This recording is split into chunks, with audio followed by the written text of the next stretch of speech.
Alhamdulillah,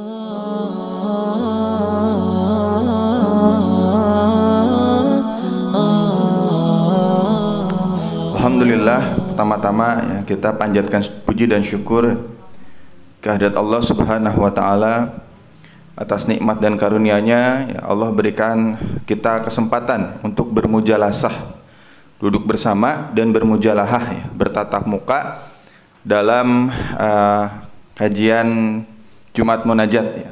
Semoga yang hadir hari ini Allah hapuskan dosa-dosanya, Allah ziyadatul, ya, Allah tambahkan rezekinya, Allah lapangkan hatinya, Allah tambahkan ilmunya, Allah cerdaskan akalnya, dan Allah hilangkan, ya, masalah-masalahnya, insyaallah. Alhamdulillah juga kita bersyukur kepada Allah, hari ini kita masih diberikan kesempatan untuk menjadi umat Rasulullah Shallallahu Alaihi Wasallam, manusia terbaik yang tidak ada duanya, tidak ada bandingannya, yang namanya senantiasa ada dalam doa-doa kita, namanya senantiasa ada dalam salat-salat kita. Setiap kita mau sebelum salam, pasti kita membaca salawat Allahumma sholli ala ali Muhammad, dan mudah-mudahan kita nanti di yaumil qiyamah diaku sebagai umatnya. Amin ya rabbal alamin. Alhamdulillah, Bapak Ibu yang dirahmati Allah Subhanahu wa taala, hari ini diberikan kesempatan untuk berbagi tentang satu tema yang sangat penting, yaitu tentang pemahaman kita terkait surah Ali Imran. Surah Ali Imran itu surah keberapa, Bu? Surah ketiga. Tapi kadang-kadang kita nggak tahu Ali Imran itu apa. Ya. Ali itu bahasa Arabnya artinya keluarga. Ya. Maka kalau kita sholat, kita baca Allahumma sholli ala ali Muhammad. Ya. Allahumma sholli ala ali Ibrahim. Ya. Kita meminta, ya, pada Allah supaya Allah memberikan keberkahan kepada keluarga Nabi Muhammad SAW dan keberkahan kepada keluarga Nabi Ibrahim alaihi salam. Jadi Ali Imran ini satu surah ketiga, tapi satu-satunya nama Imran, ya, ini bukan seorang nabi, gitu ya, bukan seorang nabi. Nah, di sini kita belajar, Bapak Ibu sekalian, rahmati Allah Subhanahu wa taala. Nanti saya jelaskan sedikit demi sedikit kenapa sih kita harus belajar tentang tema keluarga. Ya, karena keluarga ini nanti akan mencetak orang, ya, mencetak manusia, mencetak peradaban. Jadi ini sangat agung sekali, bahwa surah Ali Imran ini kalau bisa dibilang ini kalau mau cetak orang yang terbaik itu lihat keluarganya Imran. Tapi sebelum masuk ke keluarga Imran, ya, Rasulullah Shallallahu Alaihi Wasallam pernah bersabda dalam hadis, ya, beliau menyampaikan khairukum, ya, khairukum li ahli wa anna khairukum li ahli. Maksudnya apa? Kata Rasulullah Shallallahu Alaihi Wasallam, sebaik-baik orang adalah yang paling baik kepada keluarganya. Dan kata Rasulullah, anna, aku, khairukum, yang paling baik terhadap li ahli, keluargaku. Itu kata Rasulullah. Nah, di sini berarti bukan saya yang menyampaikan ini terbaik dalam urusan ini, cuman kita belajar, ya, meneladani Rasulullah dalam sisi keluarga. Bagi yang belum nikah, bagi adik-adik santri, ini bisa dijadikan pelajaran mahal untuk ke depan, ya, bagaimana kita membangun sebuah visi keluarga yang penuh dengan keberkahan, keluarga yang menjadi ahlul jannah, keluarga yang kemudian saling menolong, ta'awun di yaumil qiyamah, bukan saling menuntut. Nah, Rasulullah membuktikan itu, ya. Rasulullah punya keluarga semuanya ahlul jannah, ya. Rasulullah punya anak 7, ya. 7-7-nya ahlul jannah. Rasulullah punya istri 13-13-nya ahlul jannah, ya. Ahli surga semua. Rasulullah punya mertua, ya, bernama Abu Bakar As-Siddiq dan juga Umar bin Khattab. Dua-duanya juga ahli surga. Rasulullah punya menantu, ya, yaitu Sayyidina Utsman wa Sayyidina Ali rahimakumullah. Beliau ahli surga. Ya, bahkan dimasukkan ke dalam 10 orang yang dijamin oleh Allah masuk surga ketika mereka masih hidup dan berdiri di atas tanah. Dibayangkan tuh, sudah dijamin oleh Allah masuk surga. Jadi ini keluarga yang komplit. Dari jalur mertua, menantu, istri-istrinya yang begitu banyak, bahkan sampai cucu. Ya. Kita tahu bahwa Rasulullah punya jalur cucu itu dari Fatimah. Ya. Karena Fatimah ini putri kandung Rasulullah. Lalu kemudian Fatimah menikah dengan Ali bin Abi Thalib. Lalu lahirlah Hasan dan Husain. Ini menjadi syababul jannah, menjadi para pemuda surga. Itu sudah dijamin oleh Allah lewat lisan Rasulullah sallallahu alaihi wasallam. Jadi ini keluarga yang sangat komplit. Tapi sayangnya keluarga yang komplit ini tidak dicontoh oleh kita hari ini. Padahal bentukan Rasulullah ini ya adalah potret di mana Rasulullah belajar kepada surah Ali Imran. Masya Allah ya. Jadi Rasulullah belajar kepada surah Ali Imran. Kok bisa Ustadz? Ini yang menarik. Ini Bapak Ibu semua bisa dicatat ya. Dari surah Ali Imran ayat 32 sampai 45 itu bicara sangat detail ya. Bagaimana kemudian ya nama Imran itu disebut di antara para nabi. Masya Allah ya. Seperti yang saya baca tadi di dalam surah Ali Imran ayat 33. Ya, Allah Subhanahu wa taala berfirman, "Innallaha astafa." Sesungguhnya innallaha astafa. Astafa itu Allah telah memilih ya. Adam wa Nuh. Berarti ini pribadi yang terbaik, Adam dan Nuh. Kemudian Allah lanjutkan, "Wa ali Ibrahim wa ali Imran." Ada yang aneh enggak? Kenapa enggak Allah bilang innallaha astafa ali Adam wa ali Nuh? Kenapa kira-kira? Karena Bapak Ibu yang Allah Subhanahu wa taala, Adam, keluarga Nabi Adam alaihissalam dan keluarga Nabi Nuh alaihissalam, keluarganya tidak semuanya dimasukkan oleh Allah ke dalam surga. Tapi kita yakin dan betul ya bahwa sadar betul ini keluarga Nabi Adam dan Nabi Nuh adalah seorang pribadi yang sangat luar biasa. Nabi Adam, manusia pertama yang meminta ampun kepada Allah. Ya, sampai hari ini kalau kita berdoa ada hadis qudsinya ya. Ya Rasulullah, seandainya Bani Adam meminta ampun kepadaku walaupun dosa mereka segunung, ya, walaupun dosa mereka sebanyak butir pasir di lautan, maka akan aku ampuni. Itu gara-gara siapa? Nabi Adam alaihissalam, manusia pertama kali yang pertama kali bertobat kepada Allah setelah melakukan dosa. Hebat Nabi Adam. Tapi ternyata Masya Allah anaknya tidak selamat ya. Malah saling bunuh. Ada Qabil dan Habil ya, saling membunuh ya, karena masalah sepele. Maka Allah tidak sebut Ali. Ini menurut para ulama tafsir ya, para mufassir. Itu yang pertama ya. Yang kedua, wa Nuha dan Nuh. Jadi Allah telah memilih Adam dan Nuh. Nuh ini Masya Allah dakwahnya 950 tahun ya. Dan kita ini, mohon maaf sekali Bapak Ibu yang dirahmati Allah, kita ini bukan keturunan Nabi Adam langsung. Kita ini adalah keturunan daripada Nabi Nuh alaihissalam ya. Istrinya tidak selamat.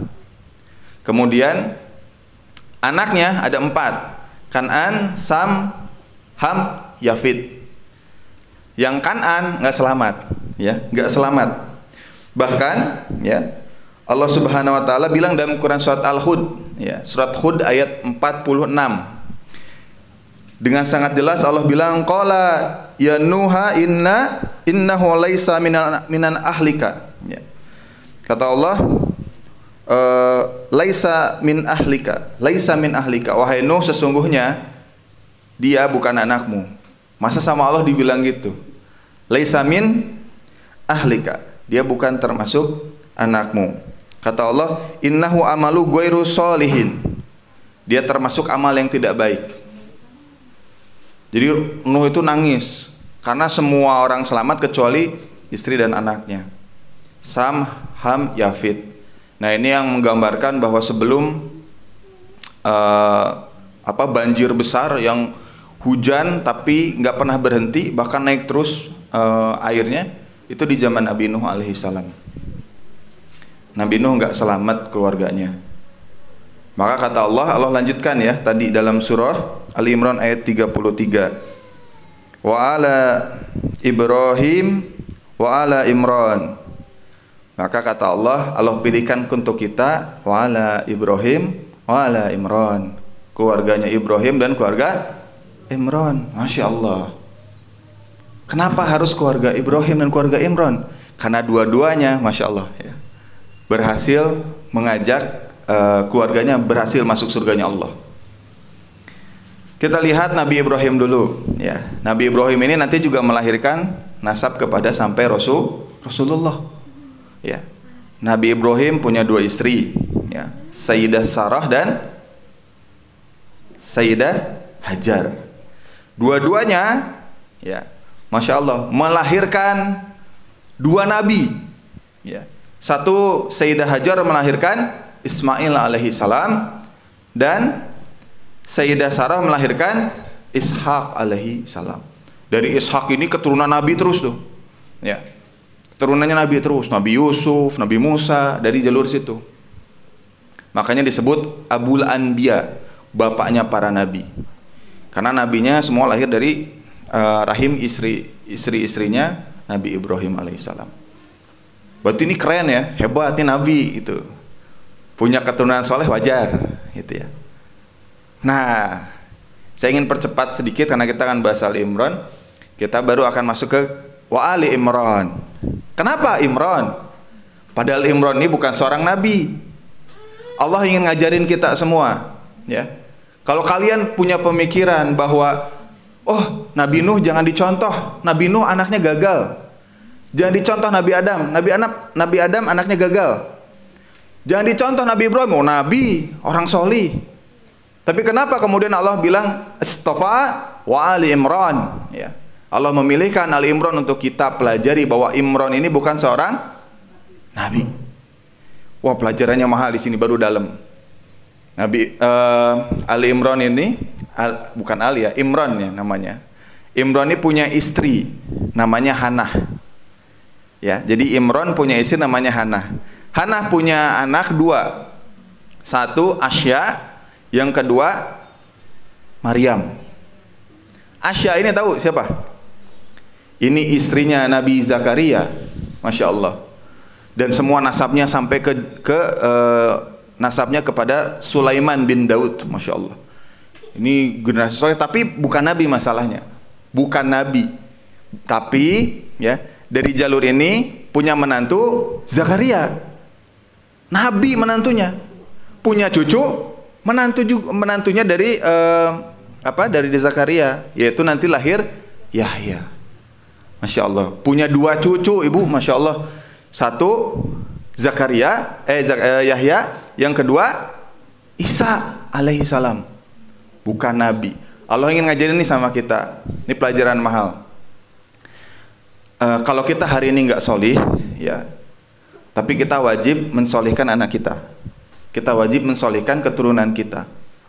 Itu yang diharapkan oleh Imran. Dan menariknya, Imran ini meninggal ketika Maryam ini masih kecil. Ya, jadi udah nggak ada. Ya udah nggak ada. Tapi yang kemudian berperan berarti istrinya Hannah. Masya Allah. Jadi Hannah ini yang berperan mendidik.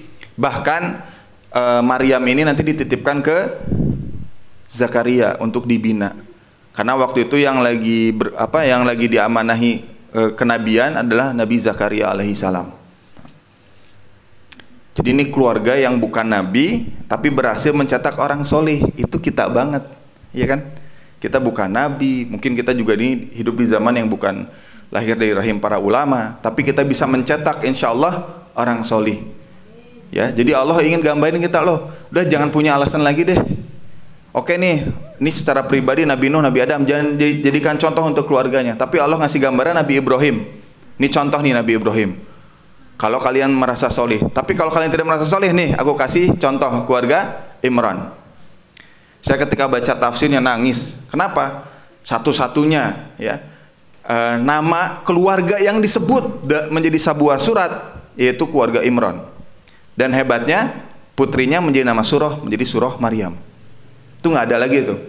Ya, Rasulullah aja nama anaknya, nama putrinya nggak dijadiin nama surah. Ya.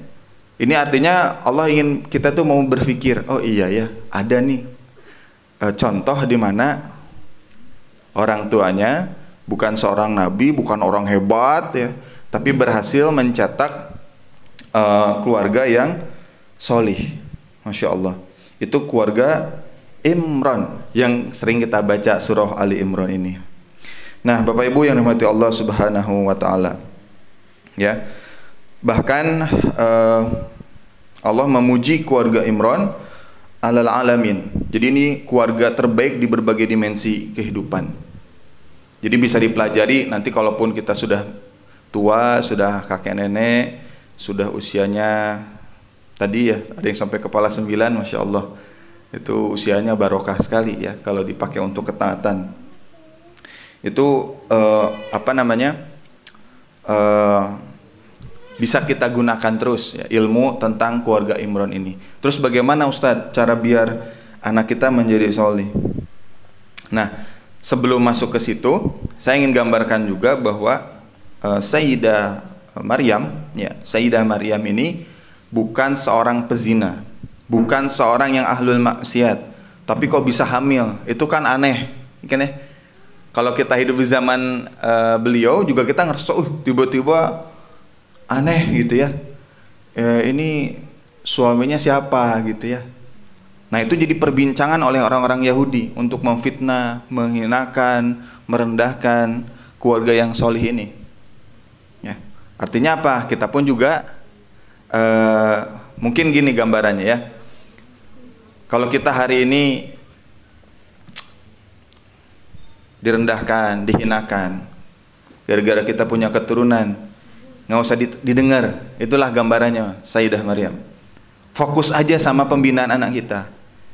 Karena ibu itu adalah al-madrasatul ula. Ya, pendidikan paling utama. Jadi kalau mau dibaca kemanapun, keluarga itu adalah porosnya.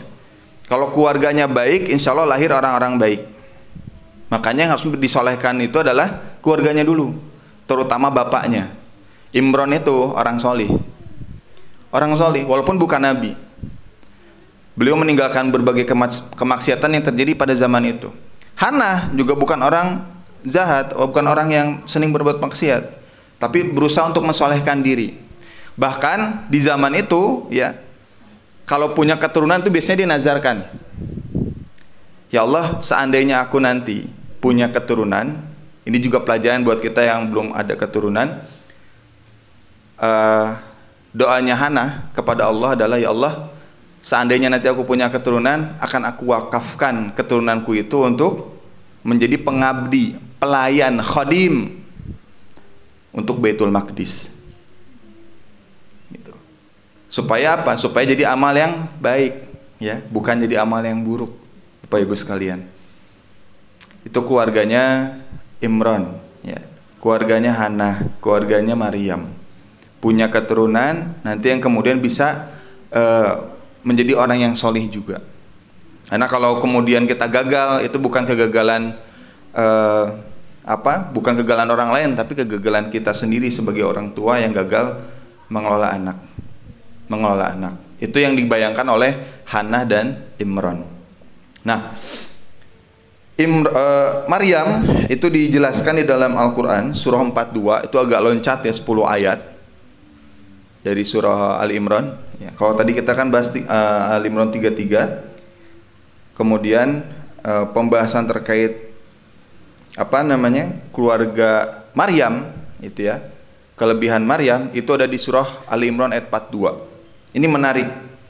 Wa idz qalatil malaikatu ya Maryam, ya, ketika para malaikat mengatakan sesuatu kepada Maryam, innallaha astafaki wa taharaki wa astafaki ala nisa'i alamin. Kata Allah apa? Kata Allah, wahai Maryam, sesungguhnya kamu ya telah dipilih oleh Allah, ya, telah dipilih oleh Allah menjadi wanita yang penuh kebaikan, kesolehan, suci. Suci itu orang yang bersih dari dosa. Ya, wa taharaki, taharah ya, wudu. Kalau kita mau wudu kan ada fikihnya taharah. Dan kemudian Allah bilang ala nisa'il alamin, dan Allah lebihkan di atas wanita-wanita lain. Bapak Ibu yang rahmati Allah. Kalau laki-laki soleh itu gampang. Banyak para nabi juga insya Allah soleh semua. Tapi bagaimana kemudian punya keturunan, yaitu wanita yang soleh, susah itu. Kalau Bapak Ibu lihat hari ini orang-orang main TikTok ya, itu cewek-cewek itu goyang sini, goyang sana gitu kan. Dan itu banyak kan siapa? Perempuan. Gaya-gayanya banyak kayak gitulah. Ya bagus sih buat olahraga ya selama pandemi. Tapi kan gak elok ya, apalagi pakai kerudung gitu. Pakai kerudung terus joget-joget gitu kan, lagu-lagunya lagu-lagu disco, lagu-lagu klub malam gitu. Susah sekali. Makanya kata Allah, contoh Maryam. Dan Maryam ini disebutkan dalam hadis Nabi SAW sebagai manusia wanita terbaik di muka bumi. Pertama ada siapa? Maryam. Kedua Khadijah. Tiga Fatimah. Keempat Asiyah, putrinya dari istrinya dari Fir'aun. Ya. Istrinya dari Fir'aun. Dan itu lengkapnya dari surah At-Tahrim. Jadi Ali Imran dan At-Tahrim itu saling berhubungan karena dua-duanya membahas keluarga. Luar biasa itu, Masya Allah. Nggak ada tandingannya lah kalau kita lihat empat wanita yang namanya sudah ada di arasy Allah. Jadi kalau kemudian hari ini siapa yang harus kita contoh sebagai muslimah? Ya empat orang tadi. Khadijah, Maryam, Fatimah, wa Asiyah. Ya, empat orang. Kalau ingin soleh empat itu. Jangan cari yang lain. Ya, jangan cari yang lain. Atau selebgram atau artis-artis itu tidak perlu dicontoh.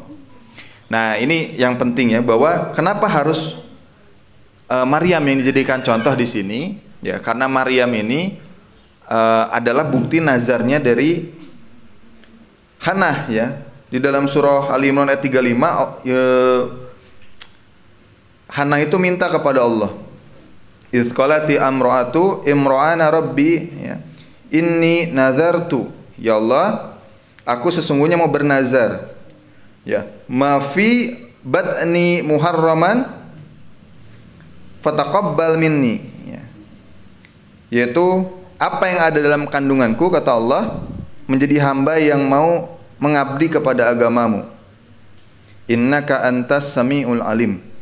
Ya, innaka antas sami'ul alim. Sungguh engkau lah yang maha mendengar lagi maha mengetahui. Kenapa sih harus merendah ketika kita berdoa sebagaimana Hannah itu meminta kepada Allah? Padahal nggak langsung Allah kabulin loh. Ini ada hampir 3 versi doa. Dan ini dicontoh nanti oleh Nabi Zakaria untuk minta kepada Allah putra. Padahal kalau kita hari ini lihat hampir nggak mungkin doa Allah itu dikabulkan. Kenapa? Karena baik Hannah ya dan juga Asya ya dari keluarga Zakaria itu sudah mandul ya, sudah mandul, usianya sepuh, impossible, punya keturunan itu impossible. Tapi Allah menjawab keraguan itu dengan kun fayakun ya. Sesuatu yang tidak bisa digambarkan oleh manusia. Jadi apa pelajaran yang kedua? Yang pertama tadi kita bisa mencontoh orang yang solih tadi, walaupun bukan nabi tapi berhasil sukses memasukkan keluarganya ke surga. Yang kedua, apa yang dilakukan oleh keluarga Zakaria dan apa yang dilakukan oleh keluarga Imran untuk meminta kepada Allah, yaitu meminta dengan sangat sangat rendah, meminta kepada Allah, bukan meminta kepada manusia agar diberikan keturunan yang solih. Sebetulnya itu juga diminta oleh Nabi Ibrahim. Nabi Ibrahim kan minta juga, ya Allah berikan aku keturunan yang nanti melanjutkan perjuangan dakwah ini. Itu nggak langsung Nabi Ismail, itu ternyata sampai ke Nabi Muhammad SAW. Jadi panjang ini kisahnya, ya, sampai Nabi Muhammad SAW lahirlah baru penutup para nabi. Nah, jadi yang menarik setelah kita berdoa kepada Allah, kita merendahkan diri kepada Allah, kita nggak usah memikirkan sesuatu yang tidak usah kita pikirkan. Contohnya apa? Nanti kalau punya anak rezekinya gimana? Ya. Kalau punya anak rezekinya siapa yang bayarin sekolahnya, siapa yang bayarin kuliahnya? Sekolah itu mahal ya. Sekali masuk sekolah sekarang berapa sih masuk SD IT, SMP IT, SMA IT, puluhan juta.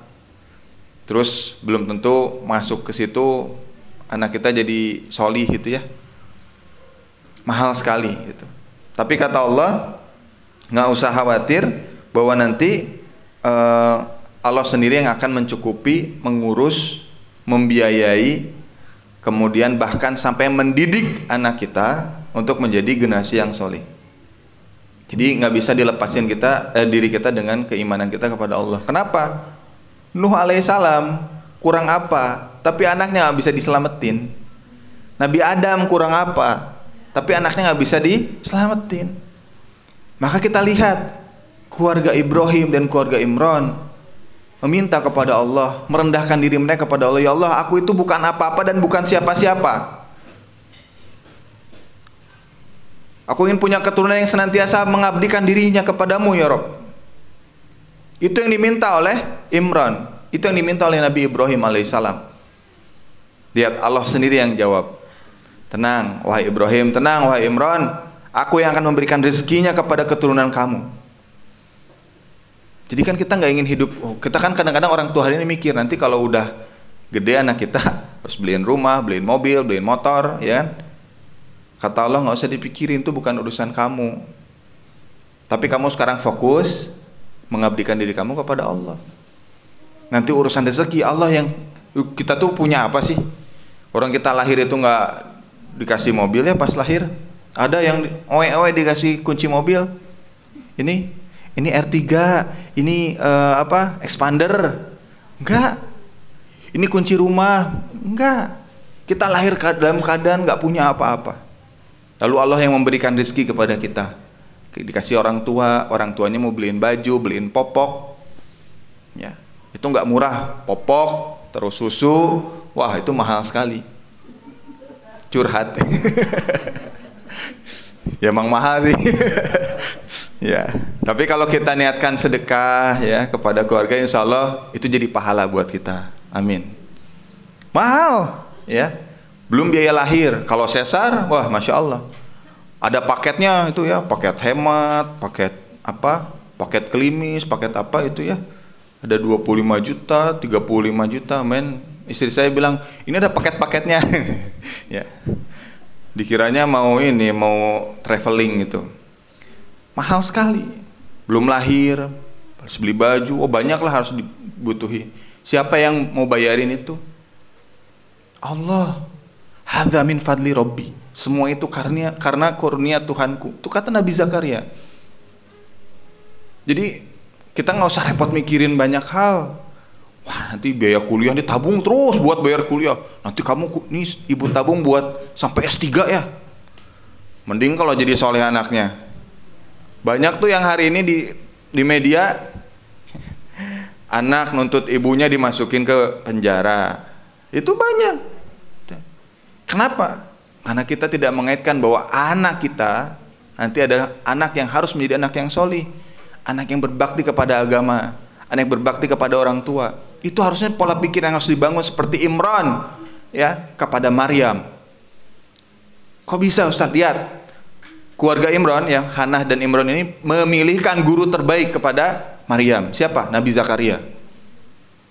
Dari Nabi Zakaria kita belajar ya.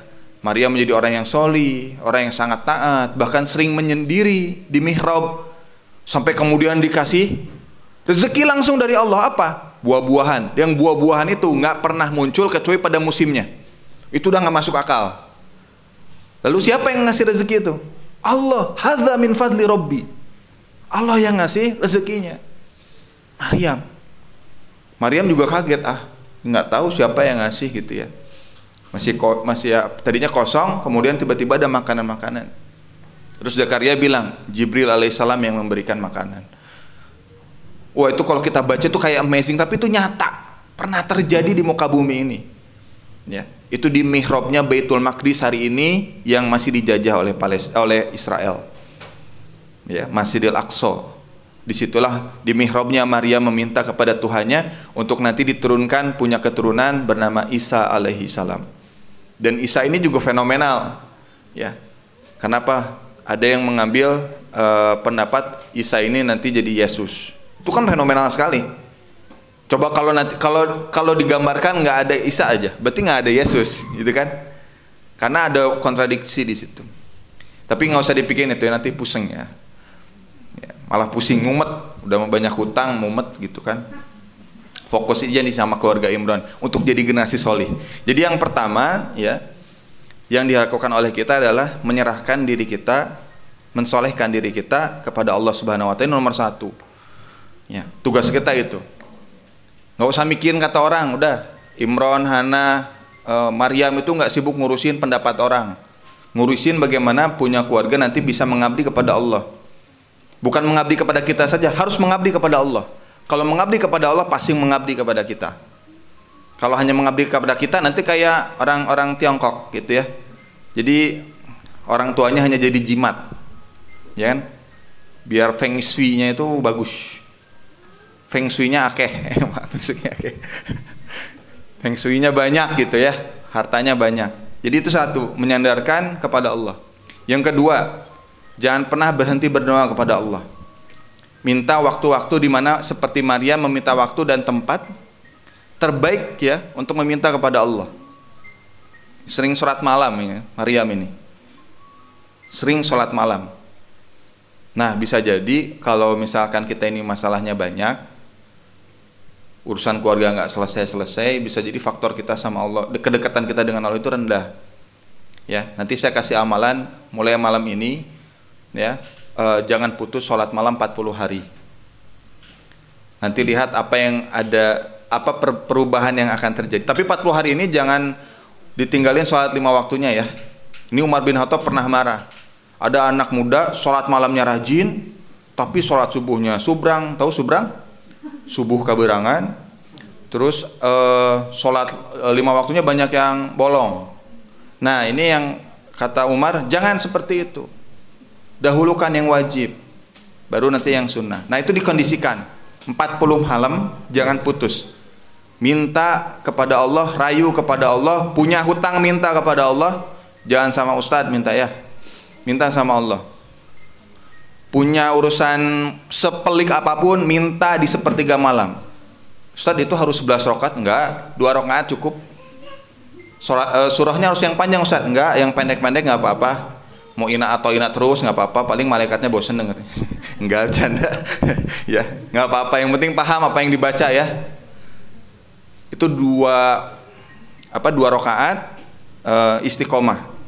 Jangan putus 40 malam. Nanti rasakan apa perubahan yang terjadi dalam hidup kita. Itu. Nah, jadi itu yang kedua ya. Rayu Allah dalam sepertiga malam, dekatkan diri kita kepada Allah. Jangan tinggalkan Jumat munajat ya. Fokus untuk ngaji setiap Jumat biar nanti juga dipermudah oleh Allah. Lalu yang ketiga, thalabul ilmi. Kenapa? Karena ilmu itu penting dalam mengurus keluarga. Ya. Kalau nggak ada ilmu dalam keluarga, yang terjadi seperti api ketemu api. Nggak ada api ketemu air. Kan kalau api ketemu air kan padam apinya. Nah, kalau api ketemu api bakaran ya, kayak di Matraman tuh. 10 orang tewas. Itu kalau api ketemu api, maka disiram dengan air. Air itu dengan ilmu. Ilmu apa? Ilmu sabar, ilmu ikhlas. Setan tuh paling senang Bapak Ibu untuk menggoda kita supaya keluarga kita itu berantakan. Ya. Ustaz sering digoda nggak sama setan? Sering. Ya. Sering, karena setan itu nggak akan pernah berhenti menggoda kita sampai kita nanti meninggal. Baru setan itu bosan dan berhenti karena nggak ada urusan lagi, udah diambil sama Allah ruhnya. Nah, selama ruh dan jasad itu masih bersatu dalam tubuh kita, maka setan akan terus menggoda kita. Dan prestasi paling besar bagi setan adalah menggelincirkan suami istri untuk cerai. Makanya angka cerai di Indonesia termasuk tinggi ya. Karena saya lagi nulis tesis tentang itu, tentang jumlah perceraian tinggi, itu kurang lebih 1 tahun itu ada 500.000 orang cerai. Berarti 500.000 orang. Sedikit atau banyak itu? Banyak. Ya. Faktor yang paling tinggi apa? Faktor perselingkuhan. Kedua faktor ekonomi, ketiga faktor KDRT. Tuh lihat. Prestasi setan itu setan pasti ketawa terbahak-bahak ya.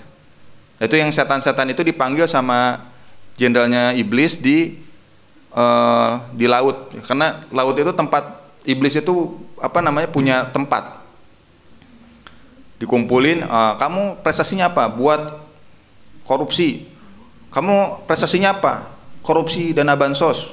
Kamu prestasinya apa? Korupsi jiwasraya. Itu masih kecil semua, walaupun 30 triliun tuh nggak kecil ya, ke situ ya bahasanya. Nah justru kata iblis, kamu kecil semua. Yang prestasinya hebat siapa? Aku berhasil menceraikan antara pasangan suami dan istri. Wah luar biasa, tuh dikasih apresiasi, bintang Mahaputra. Wah di situ dikasih. Kenapa? Karena prestasi terbaiknya itu menceraikan, memisahkan. Makanya perkara cerai itu perkara yang boleh tapi dibenci Allah gitu. Tapi kalau berantem itu beda ya. Berantem itu bumbu-bumbu. Ya kan, kalau gula terus kan diabetes. Nah dicampurlah sama gula, sama garam, sama merica, biar sehah gitu ya. Sehah itu. Iya, jadi makanan itu ada rasanya. Ya kan, kalau manis terus kan bosen ya. Ya kan? Kalau pedes banget juga terus-terusan bosen. Nah makanya kasih merica, gula.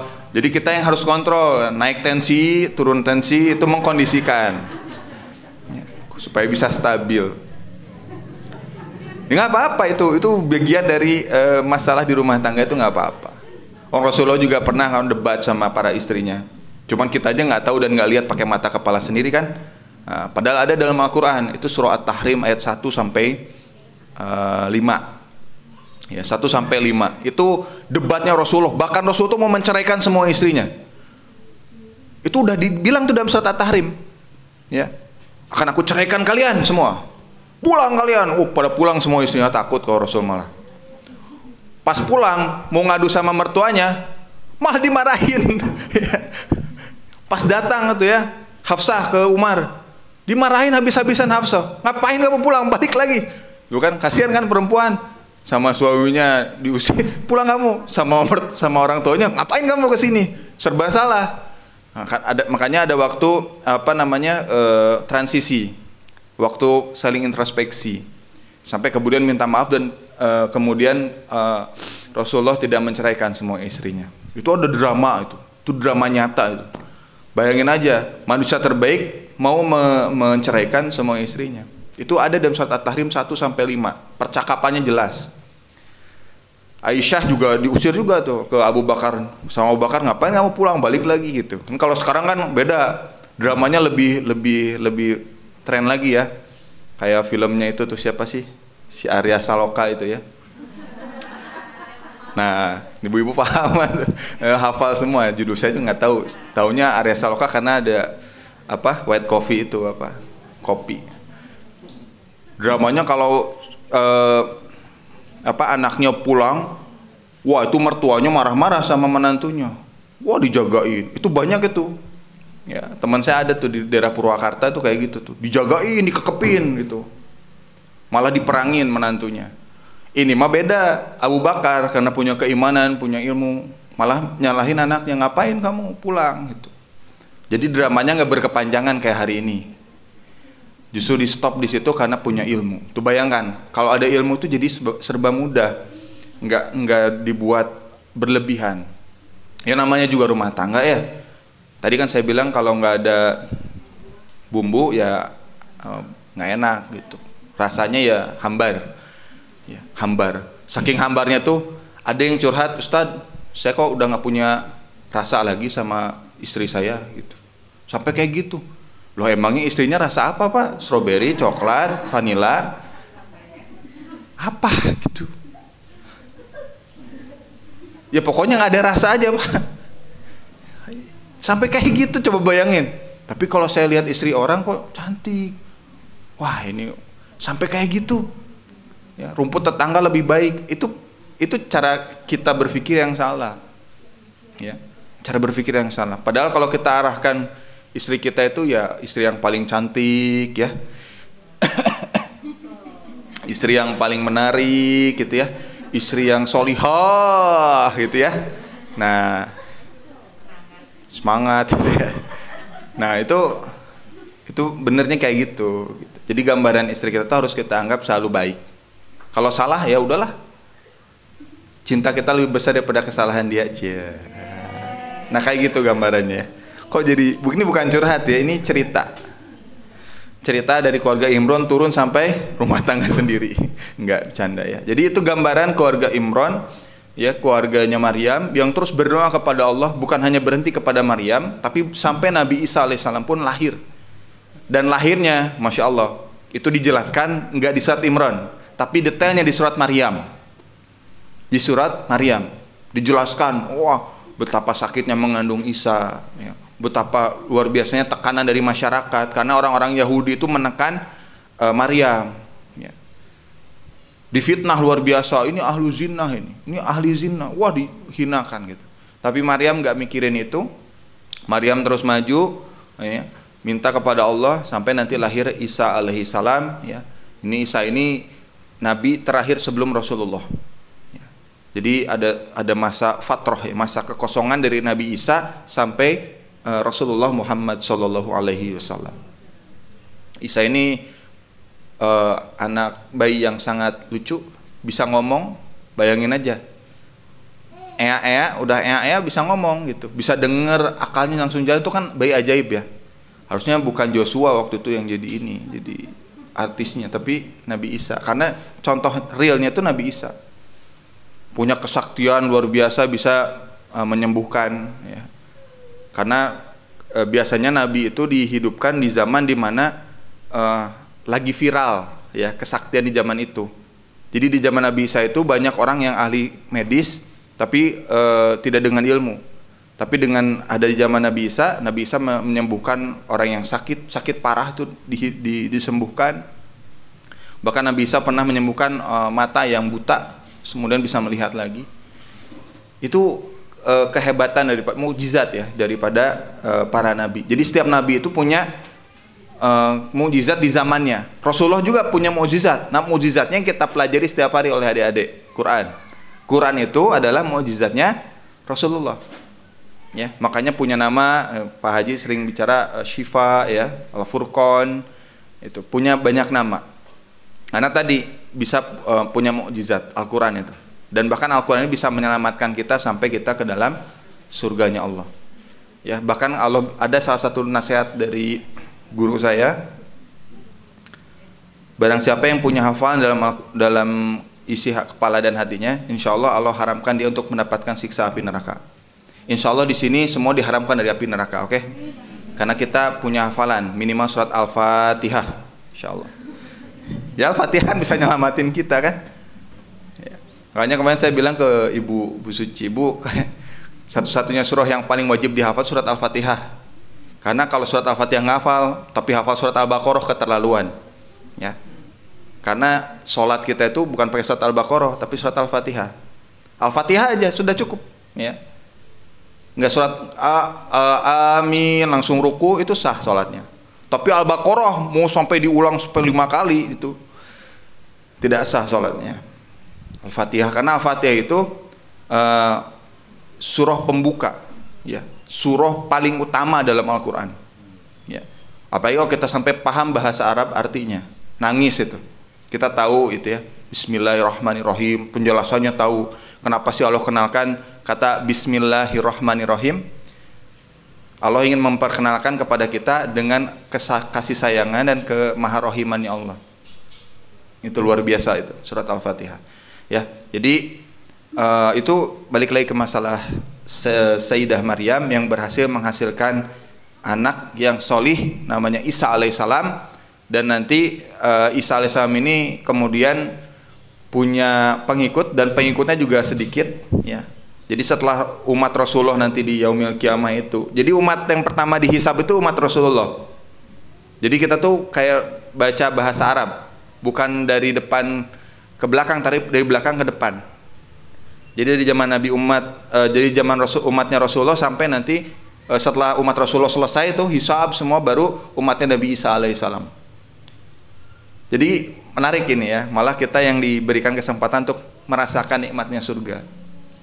Tapi tadi ya, surga itu nggak murah, mahal, pengorbanan, pikiran harus difokuskan seperti Hana, bagaimana Maryam ini menjadi pengabdi di Baitul Maqdis. Ya, kalau di sini ibu-ibu bagaimana anak-anak kita jadi pengabdi di An-Nasr, mau menghafal Quran, mau belajar ilmu-ilmu Islam, ilmu-ilmu alat, mau belajar ilmu bahasa Arab. Insya Allah itu yang bakal menjadi aset, ya, bukan laisa tadi ya, laisa amalihi, bukan amal yang buruk, tapi insya Allah amal yang baik, itu ya. Nah itu sedikit tapi banyak ternyata kisahnya Nabi Isa yang ternyata punya kakeknya bukan seorang nabi tapi berhasil mencetak seorang nabi. Berarti kita itu punya kesempatan hari ini untuk nyetak anak kita jadi ulama. Mulai sekarang berpikir, jangan hanya jadi sarjana dokter, sarjana teknik, tapi mulai nanti hari ini mulai berpikir kalau punya anak harus menjadi doktor Quran, Masya Allah, doktor hadis, ya, melanjutkan perjuangan para ulama, melanjutkan perjuangan para anbiya. Itu yang nyelamatin kita. Dan kalau punya anak soleh ya, amal kita sedikit itu jadi amal yang besar nanti di akhirat, ya kan? Nah, kalau anaknya masuk surga, kita masih sibuk hisab, ya, sama Allah, anak kita bisa menyelamatkan. Aina ummuka, ya. Nah, ditarik, itu ibuku, diambil, dimasukkan ke dalam surga. Tapi kalau kemudian kita yang masuk surga, anak kita enggak, ya itu kita yang salah. Bisa jadi hisab kita lama di situ. Maka sekarang fokusin dulu deh, punya anak, punya cucu, jadi generasi yang kemudian mengabdikan dirinya di agamanya Allah ini, ya, menjadi pengabdi kepada Rasulullah. Itu aset paling mahal, paling berharga. Nah, tinggal kita minta sama Allah supaya kita diberikan keturunan yang baik, keturunan yang solih, ya. Banyak doanya, Rabbana hablana min azwajina wa dzurriyyatina qurrata a'yun waj'alna lil muttaqina imama. Itu surah Al-Furqan ayat 74. Itu doanya Nabi Zakaria kepada Allah, ya. Terus juga doanya tadi dari Hannah, ya, surah Ali Imran ayat 35, ya. Minta kepada Allah agar punya keturunan yang bisa mengabdi di agama Allah ini. Nah, terakhir pesan dari saya, pesan singkatnya, yang pertama, jalankan tugas sebagai orang tua dengan sebaik-baiknya. Karena orang tua ini amanah. Gak semua keluarga diberikan amanah sebagai orang tua, ya. Gak semuanya dikasih keturunan oleh Allah. Gak semuanya dikasih pasangan, ya. Masih ada yang jomblo usia 55 tahun, masih ada. Karena kita nggak update aja, padahal banyak yang belum nikah usia seperti itu. Yang kedua, anak kita ini harus menjadi amalan yang diterima oleh Allah. Ini yang kedua. Yang ketiga, kalau sudah diterima, Allah langsung yang akan menumbuhkannya dan menjaganya. Ya, menumbuhkan dan menjaganya. Nah, yang keempat, kalau Allah yang langsung mendidiknya, maka kita akan merasakan hasilnya. Jadi enak ya, minta sama Allah, Allah nih urus, gitu ya. Ya nggak gitu juga, kita butuh pengorbanan juga untuk sampai ke level Allah memberikan kebaikan dan keberkahan bagi anak kita, gitu ya. Karena nggak ada yang jamin anak kita jadi soleh atau enggak kan sampai sekarang kan ya. Nah, tinggal kita minta sama ya Allah, ini jadi anak saya anak soleh, anak penghafal Quran, ya, anak penghafal hadis. Hafal Quran selesai itu nggak berhenti ya, hafalin hadis arba'in, hadis-hadis Imam Malik Al-Muwatta, ya, hadis dari Sahih Bukhari dan Muslim. Itu insya Allah akan saling menjaga, ya, insya Allah. Mungkin itu dari saya, sudah curhat panjang kali lebar, mohon maaf sedikit ya, bukan curhat tapi ini adalah kisah terbaik Ali Imran. Silahkan nanti ditadabur di rumah, surah Ali Imran ayat 32 sampai 42. Lalu surah Maryam, ya, itu ditadabur, dibaca aja terjemahannya. Kalau susah, Ustaz, ini susah sekali bacanya, baca terjemahannya aja. Nah, coba dipahami apa yang ingin Allah sampaikan kepada kita. Jadi nanti Allah seolah-olah yang bicara dengan kita. Mungkin itu dari saya, mudah-mudahan yang sedikit ini bermanfaat. Memang tidak terlalu banyak yang bisa disampaikan, walaupun kebanyakan juga nanti pusing. Coba diamalkan tadi yang 4 tadi ya. Jalankan tugas sebagai orang tua dengan sebaik-baiknya. Lalu yang kedua, anak kita harus menjadi sebuah amal yang diterima oleh Allah.